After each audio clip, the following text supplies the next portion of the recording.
এবাৰ এজন ল'ৰাই দেউতাকক সুধিলে, মোৰ জীৱনৰ মূল্য কিমান? তেতিয়া তেওঁৰ দেউতাকে ক'লে, যদি তুমি সঁচাকৈয়ে তোমাৰ জীৱনৰ মূল্য বুজিব বিচৰা, তেন্তে মই তোমাক এটা শিল দিম। তুমি এই শিলটো লৈ বজাৰলৈ যাবা।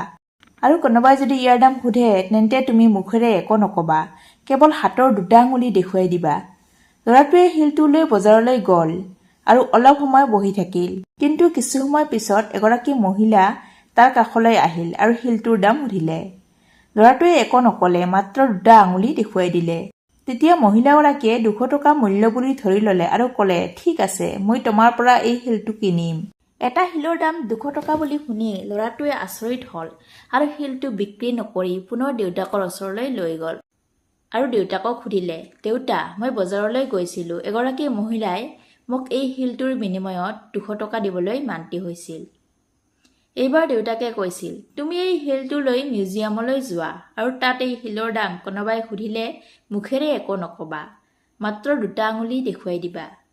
ল'ৰাটো মিউজিয়ামলৈ যায় আৰু ল'ৰাটোৱে দেখিলে যে শিলটোৰ প্ৰতি মানুহৰ গুৰুত্ব আছে আৰু তেওঁলোকে শিলটোৰ দাম সুধিলে।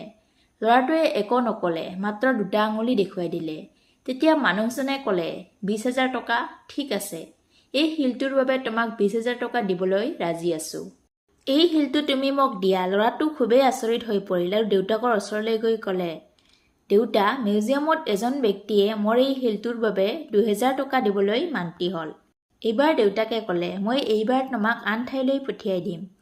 এতিয়া দামী ৰত্নৰ দোকানখনলৈ যাব লাগিব আৰু তাত কোনোবাই তোমাক এই শিলৰ দাম সুধিলে তুমি একো নকবা, মাত্ৰ দুটা আঙুলি দেখুৱাই দিবা।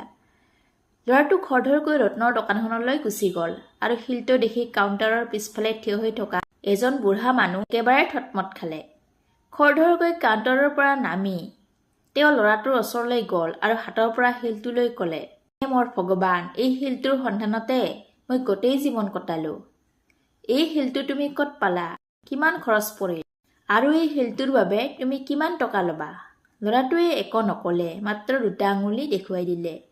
তেতিয়া বুঢ়াই ক'লে, 2 লাখ, ঠিক আছে, মই তোমাক 2 লাখ দিবলৈ মান্তি আছো। তুমি অনুগ্ৰহ কৰি মোক এই শিলটো দিয়া। সেই সময়ত ল'ৰাটোৱে নিজ চকুৰে বিশ্বাস কৰিব পৰা নাছিল।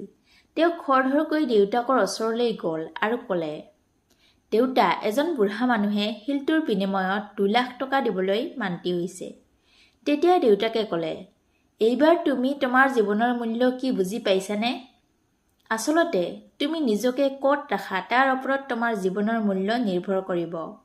তুমি নিজে সিদ্ধান্ত ল'ব লাগিব যে তুমি 200 টকাৰ শিল হ'ব বিচৰা নে 2 লাখ টকাৰ শিল হ'ব বিচৰা। আমাৰ জীৱনত আমাক ভাল পোৱা মানুহ বহুত আছে, যাৰ বাবে আমি সকলো। কিন্তু কিছুমান মানুহে আমাক বস্তুৰ দৰে ব্যৱহাৰ কৰিব বিচাৰে। তেওঁলোকৰ বাবে আমাৰ কোনো মূল্য নাই। এতিয়া তুমি নিজকে ক'ত ৰাখা সেয়া তোমাৰ ওপৰত নিৰ্ভৰ কৰিব আৰু এয়ে নিৰ্ধাৰণ কৰিব তোমাৰ জীৱনৰ মূল্য কিমান।